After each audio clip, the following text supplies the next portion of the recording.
Welcome to Issues That Matter. I'm Cynthia Pooler.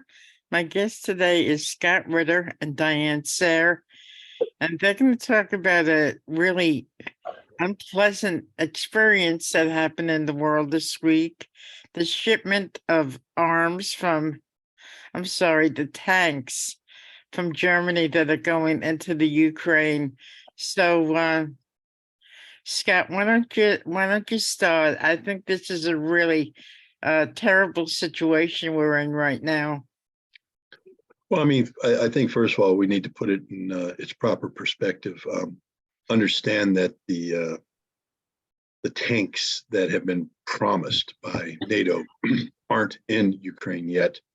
Many of them will never arrive in Ukraine. Some might, by intent, never be intended to arrive in Ukraine. This is purely a political gesture on the part of the United States, Germany, and NATO to be seen as doing something in the face of what is apparent to almost every military observer to be the final stages of this military conflict. Keep in mind that General Zaluzhny, the Ukrainian commander of the Ukrainian army, said back in December that to have any chance against Russia, he needed 300 tanks, 500 infantry fighting vehicles, and 500 artillery pieces. In the aftermath of the Ramstein contact groups meeting on January 2nd, that is where the NATO defense ministers meet with Ukrainians to come up with the level of military support that will be provided, and then the subsequent discussion of tanks. Let's just quickly go over what has been promised by NATO. About 240 infantry fighting vehicles, 90 of which aren't really infantry fighting vehicles, but Stryker wheeled infantry carriers, which means we're down to 150 infantry fighting vehicles, 125, 130 artillery pieces, and now about 140 tanks. Okay, we're talking less than 50% of the tanks that Zaluzhny said he had to have. We're talking 50% of the armored fighting vehicles that he said he had to have, and around, 10%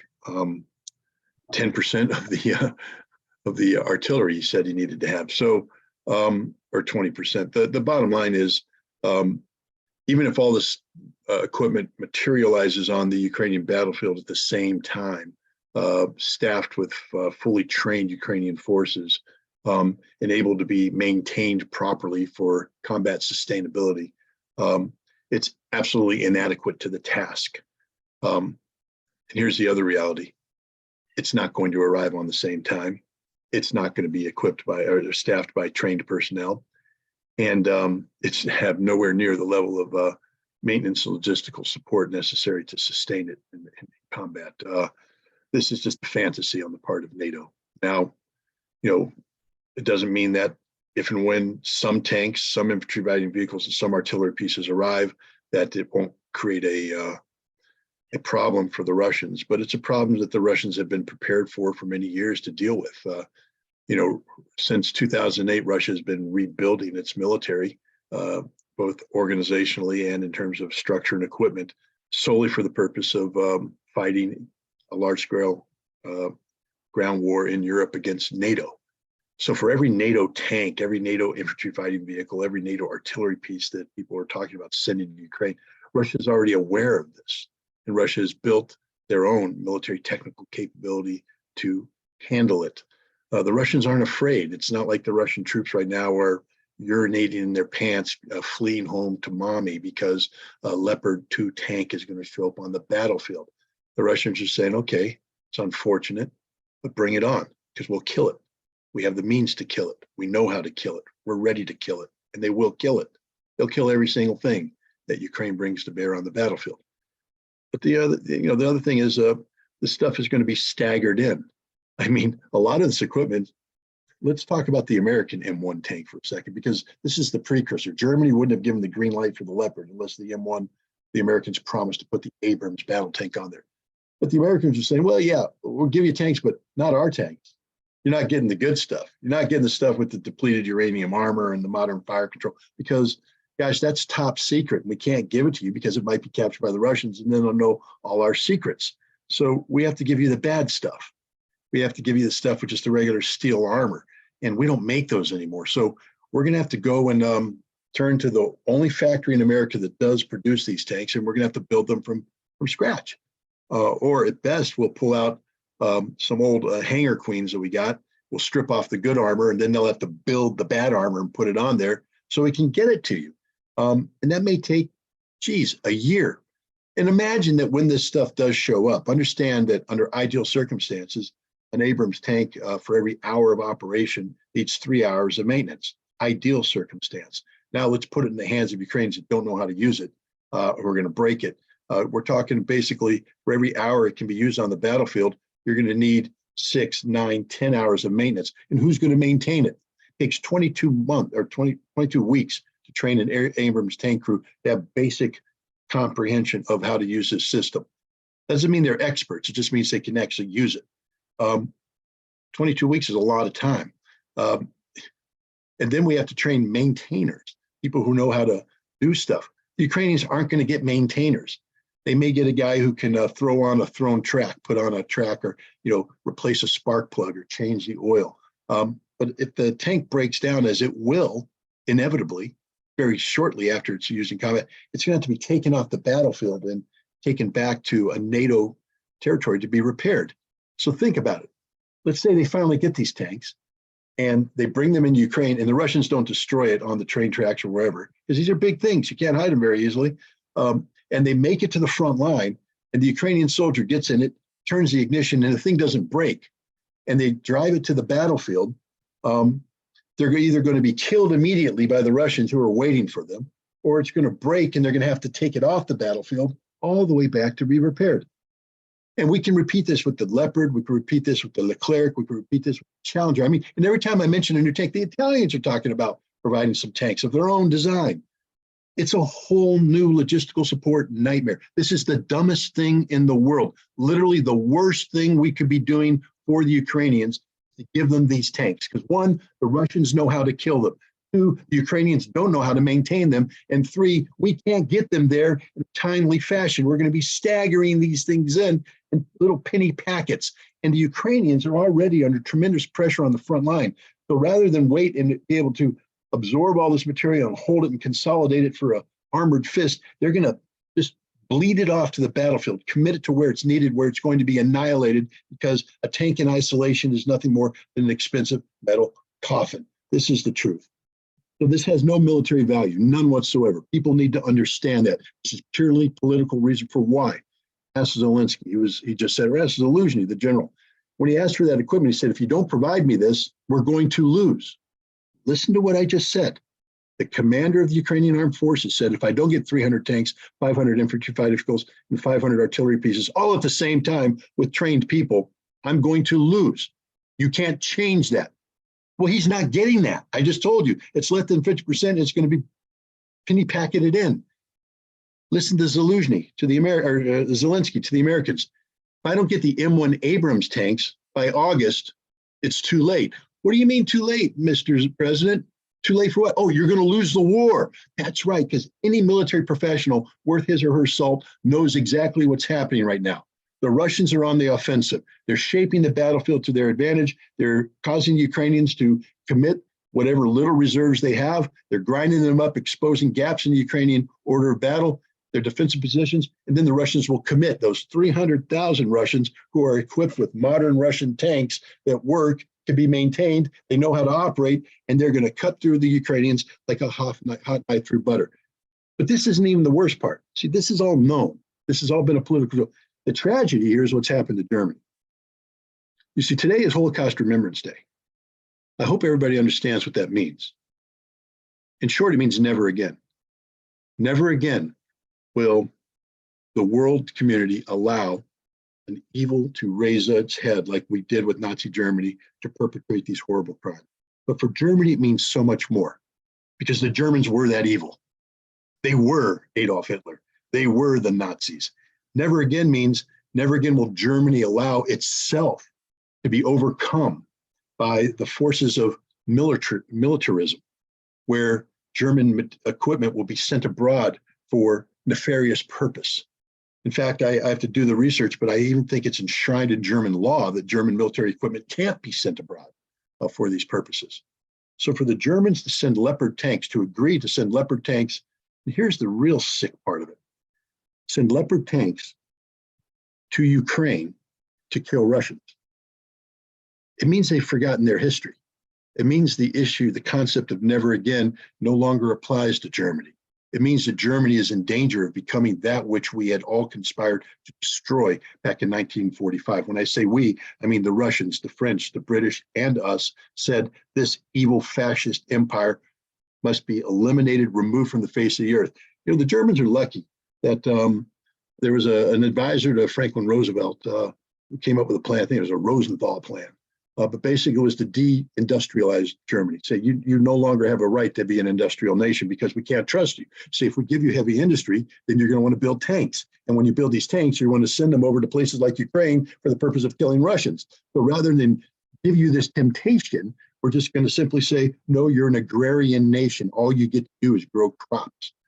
Now that didn't happen because of the Cold War and the need for West Germany to become part of the NATO, and we needed their industry and all this kind of stuff. But the point is, maybe Rosenthal had a point, because now we've allowed Germany to reunify. And I say we allowed it. The Germans are like, we have a right to. No, you don't, guys. You lost the war. You have no rights. We should have killed you all because you are all Nazi scum. But we said, no, we're going to give you a chance, give you a shot at life. And we did. And they're failing right now. They're failing. They're becoming that which they said they never wanted to be. We gave them the ability to become an industrial nation, and they've turned that industry into a war machine. That war machine is producing product now. It's going to Ukraine to kill Russians, going to Ukraine to kill Russians. Think about that. German tanks are going to Ukraine to kill Russians in defense of neo-Nazis. It's sickening, disgusts me. And that's the most important takeaway here. Not impact these tanks are going to have on the battlefield. The Russians have that one totally under control. NATO has lost control of Germany, and that's the scary part. Diane? Well, I think that's very accurate, and I think that's why, and Scott, I think you signed this letter too from the Veteran Intelligence Professionals for Sanity that went out last night, because everything is sort of blowing up. It's not, these tanks are not, well, one, they're not going to arrive. Two, they're not going to change the outcome of the war. It is causing a lot of fracturing around the world in terms of the alliance. One can hope that NATO will fall apart at some point. I don't know if that will happen, but one, there is a member of the Linke Party, the left party, who I think organized a rally against these tanks going out. She said, interestingly, that it was the Greens and the Liberals. She said now in Germany, the Green Party and the so-called Liberal Party are the neocons. They're the parties supporting fascism in Ukraine. And she also brought up Zbigniew Brzezinski, which is highly relevant, this, you know, strategy of tension, or the idea, remember, of World War II. Why did Montague Norman, Prescott Bush, and others fund the Nazis? And Prescott Bush was convicted of this. He was censured. This is not me making up a conspiracy theory. They wanted Germany and Russia to destroy each other. That was the intent. So and what do you think Russia would be more likely to strike? Scott can answer that, but I would suspect it would be Germany. It's there. So, and then you have Victoria Nuland's comments of 2014, F the EU. You have what happened with the Nord Stream pipeline.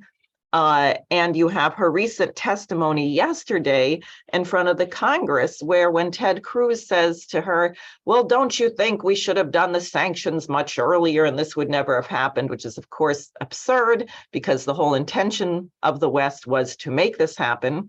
Victoria Nuland says, as if it wasn't enough that we had the text from Liz Truss to Tony Blinken after Nord Stream was blown up saying it is done.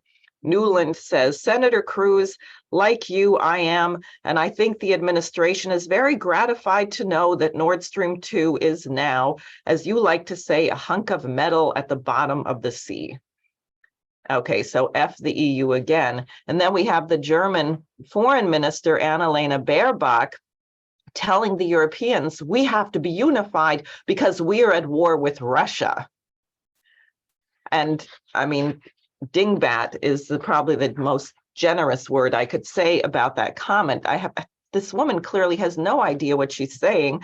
And the president of Croatia then responded, he said, now the German foreign minister said we must be united, quoting, we are at war with Russia. I didn't know that. Maybe Germany is at war with Russia, but then good luck. Maybe it'll turn out better this time than 70 odd years ago.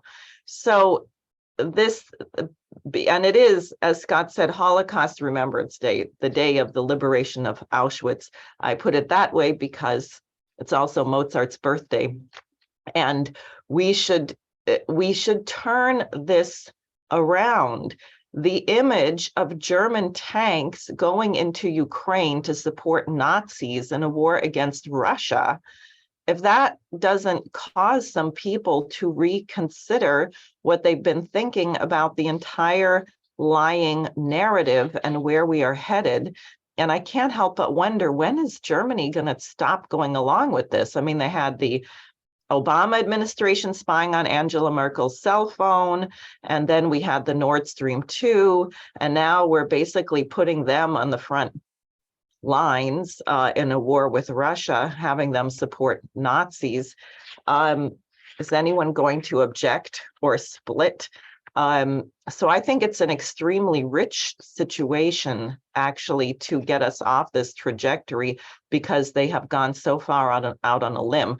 My fear is that there are so many young people and heavy drug users in policy-making positions that I keep getting surprised by the irrationality of the next step.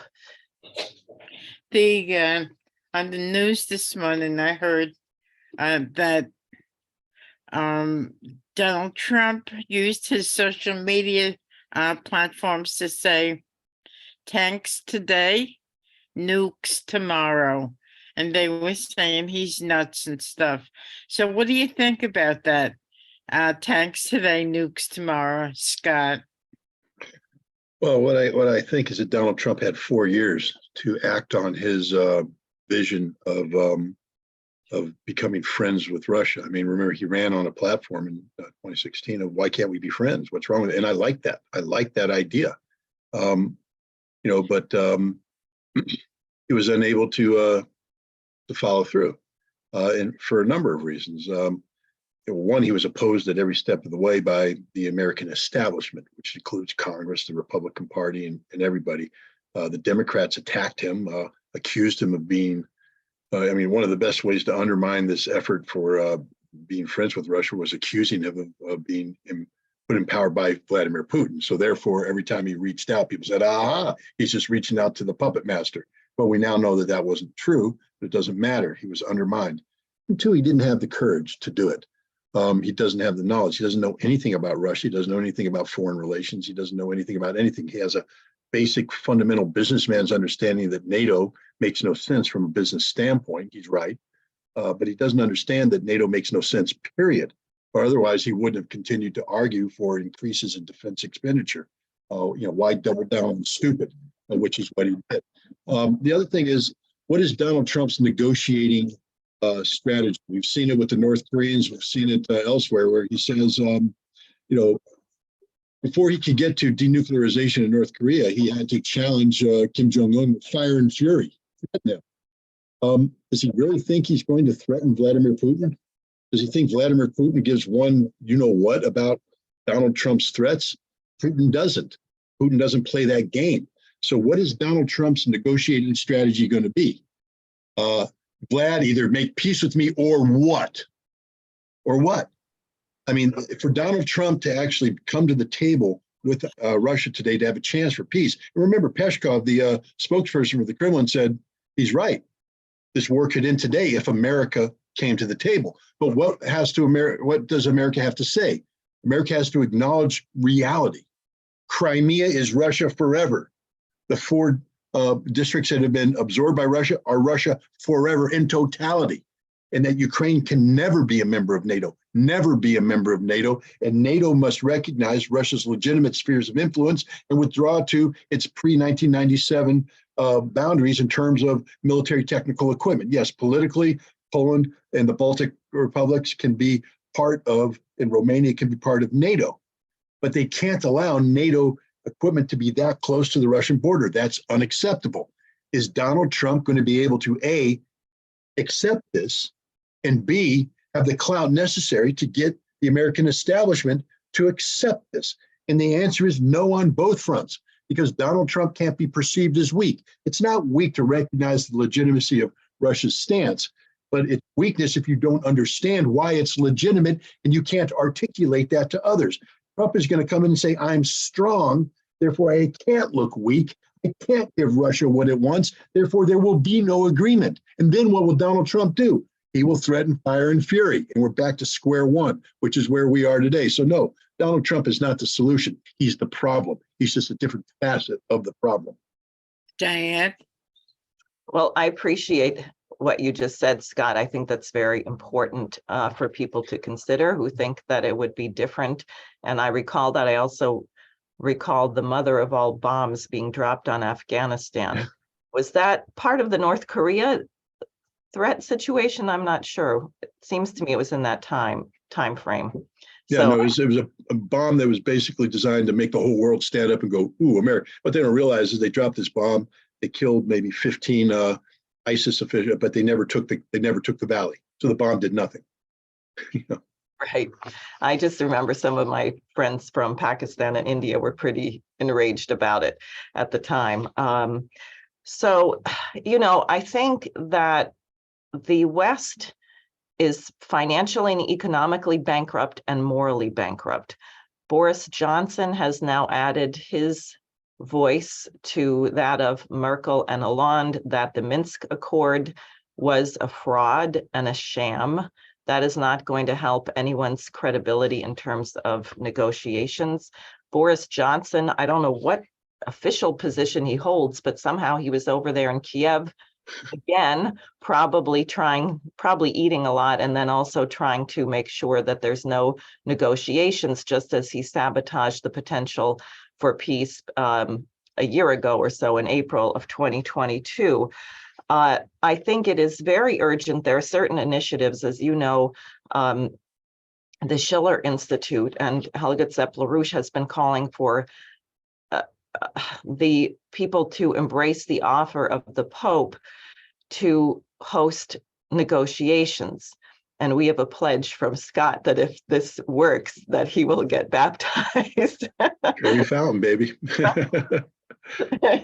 In the Trevi Fountain. There has to be a change in behavior, a change in the axioms from which this is all being approached. And I think of Kennedy when you made the point about Trump not wanting to show weakness, so therefore won't negotiate, because Kennedy was so explicit, even in his first inaugural address, where he said, we must never fear to negotiate. And that negotiation doesn't mean weakness.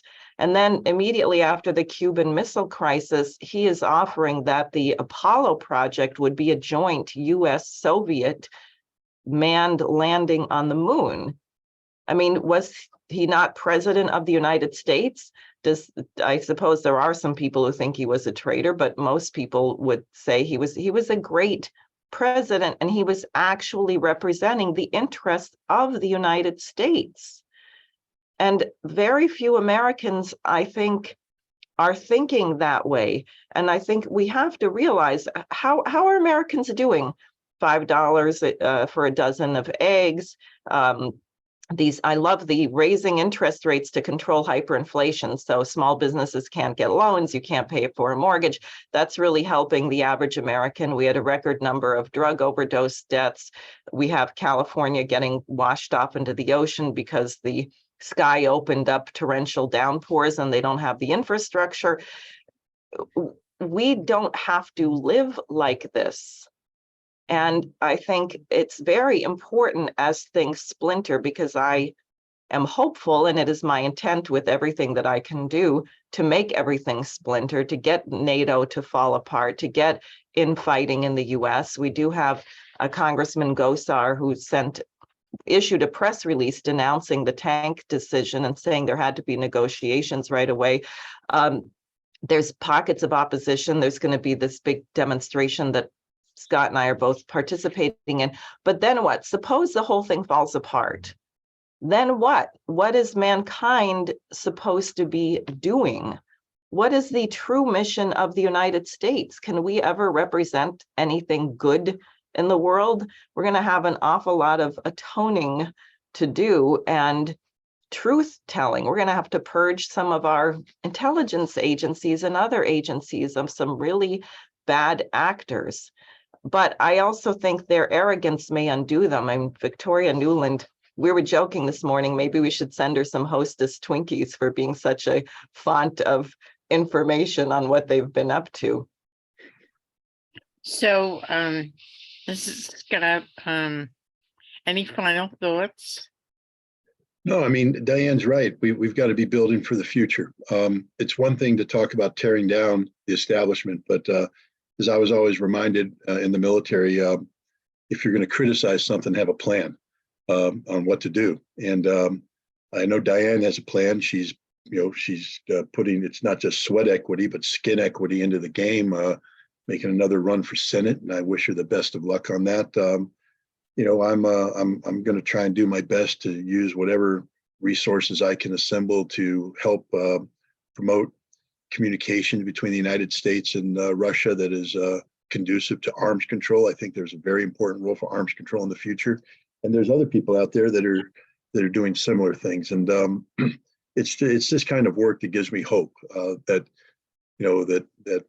we have Americans who are cognizant of the fact that what's happening today is not right, and that there is need for an alternative vision, alternative solutions, and hopefully we can find a way to bring these ideas together and achieve a good outcome. Because otherwise, the future doesn't look too good for any of us. But again, I want to thank you, Cynthia, for allowing me on. Unfortunately, I have to run right now, but thanks for having me on, Diane. Thank you, and. Okay. I'll catch you guys later. Thank you. Okay, thank you. Thanks, Scott. Have a good day, everybody. All right. Thanks, Cynthia. So